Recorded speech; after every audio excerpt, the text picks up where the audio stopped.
NT Ramarao గారు party స్థాపించినప్పటి నుంచి 1982లో ఆ పార్టీలో నుంచి ఇప్పటి వరకు పనిచేస్తూ ఈరోజు వైఎస్ఆర్ కాంగ్రెస్ పార్టీలో చేరడం అంటే దీన్ని బట్టి మీరు అర్థం చేసుకోవచ్చు.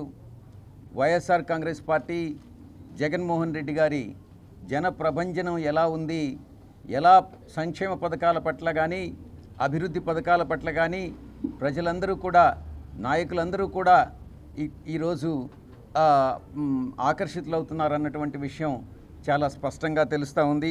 తెలుగుదేశం పార్టీకి ఇవే చివరి ఎన్నికలు కాబోతున్నాయనడంలో ఎటువంటి సందేహం లేదు. ఇక ముఖ్యంగా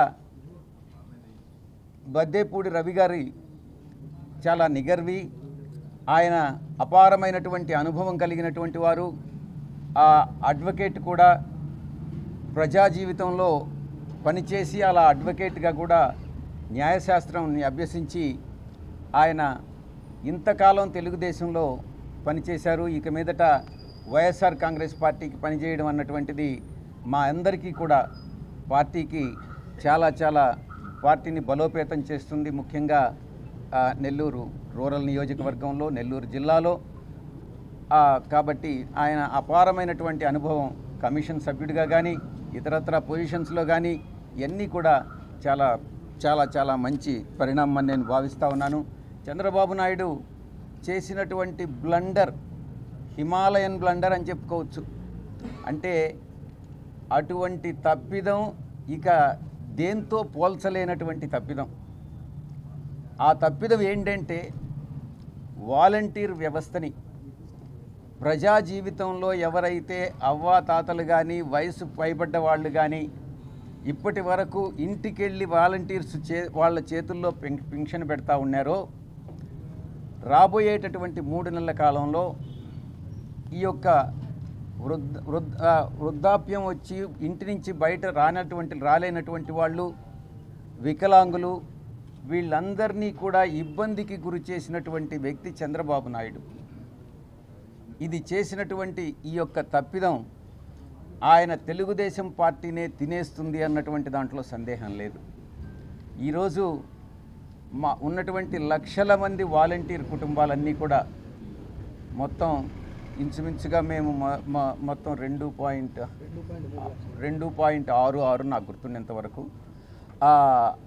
లక్షల మంది ఈరోజు ఆయన్ని తెలుగుదేశం పార్టీ ఆయన అధినాయకుడు చంద్రబాబు నాయుడిని శపిస్తూ ఉన్నారు. ఆ యొక్క శాపం చంద్రబాబు నాయుడిని చుట్టుకుంటుంది అన్నటువంటి విషయంలో ఎటువంటి సందేహం లేదు. ఒక్క వాలంటీర్స్ మాత్రమే కాదు, వాలంటీర్స్ మీద ఆధారపడిన ప్రతి వాలంటీర్ మీద ఆధారపడినటువంటి 50 కుటుంబాలు ఎవరైతే ఉన్నారో ఆ 50 కుటుంబాలు కూడా ఈరోజు చంద్రబాబు నాయుడిని వ్యతిరేకిస్తుంటున్నటువంటి పరిస్థితి. ఏ నాయకుడైనా, ఏ రాజకీయ పార్టీ అయినా, ఏ నాయకుడైనా ప్రజల మనసులను అర్థం చేసుకుని ప్రజల ఆకాంక్షలకు అనుగుణంగా నడుచుకుంటేనే ఆ యొక్క రాజకీయ పార్టీకి కానీ ఆ యొక్క రాజకీయ వ్యవస్థకు కానీ మనుగడ.